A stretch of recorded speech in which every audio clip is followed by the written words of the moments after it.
Garrett Wilson should not only be considered as a future top 10 wide receiver, but as a future star in the league. In only year one, Garrett Wilson showed why he not only was worth the 10th overall pick in the 2022 NFL Draft, but he should be mentioned within the, at minimum, top 25 receivers. Not to mention, he's already a very matured and efficient, fluent route runner at such a young age at 22 years old. And he is one of the deadliest juke moves for any wide receiver in the league. And I think Garrett Wilson undoubtedly has the potential to enter his name as a top 10 receiver after the 2023 NFL season. But before we get into this video, make sure you like, comment, and subscribe. We're on the road to 1,000 subscribers, and back to the video. In Garrett Wilson's Offensive Rookie of the Year campaign, he had 1,103 receiving yards, 83 receptions, 4 touchdowns, and averaged 13.3 yards per catch. Those 1,103 receiving yards for a rookie broke Keyshawn Johnson's rookie receiving numbers and is a franchise record. Not to mention, his rookie numbers led the Jets in a ton of stats. He led the Jets in most major categories, such as receiving yards, targets, and receptions, and receiving touchdowns. For all rookies, he was first in receiving yards, targets, receptions, and yards after catch. He finished 19th in the league in receiving yards.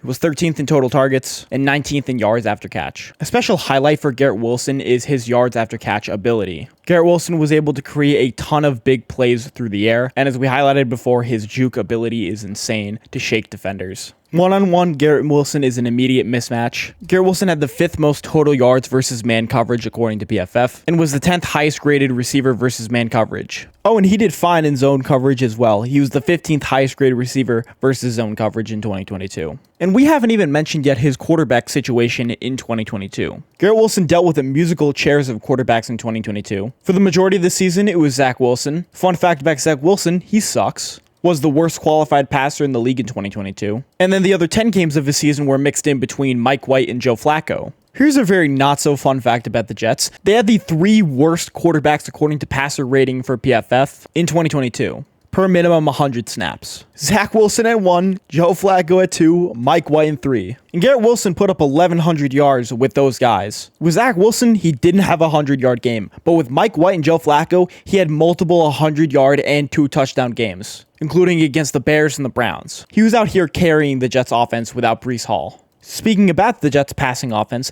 they were the worst passing offense in the league according to PFF. Worse than the Bears. And Justin Fields gets clowned for being a bad passer. So Garrett Wilson, by pretty much all accounts, had a great year while having the worst quarterback unit in the entire league. But that quarterback room is about to completely change because over the offseason, the New York Jets traded for Aaron Rodgers. The 4-time MVP had a bit of a down year in 2022, posting some of his lowest numbers in the last 5 years, with 26 passing touchdowns to 12 interceptions. That's the highest mark it's been in the last 10 years. And a 39 QBR didn't help either. But he did lose his wide receiver 1 in Davante Adams after he was traded to the Raiders, and the Packers didn't give him much help on offense as well. But after being traded to the New York Jets, he joins Garrett Wilson, Corey Davis, Allen Lazard, McCole Hardman, Breece Hall, in an offense with a ton of potential, with Garrett Wilson being the obvious headliner. Now, Rodgers may be 39 going on 40, but in 2021 and 2022, he was the MVP. Not to mention, Rodgers has also led multiple receivers to have Pro Bowl and All-Pro years. In most recent memory, it was Davante Adams. Jordy Nelson was a second-team All-Pro. Randall Cobb was a Pro Bowler. Greg Jennings was a Pro Bowler.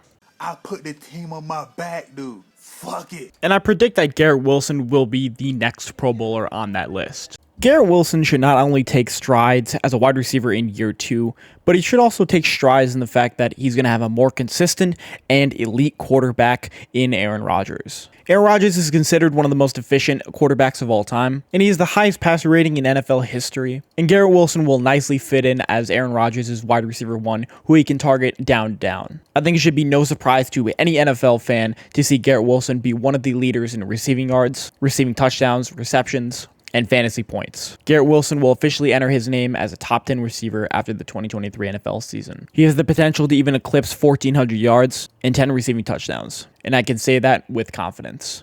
But if you like this video, make sure you leave a like, comment, and subscribe. We are on the road to 1,000 subscribers, and make sure you draft Garrett Wilson in fantasy football this year.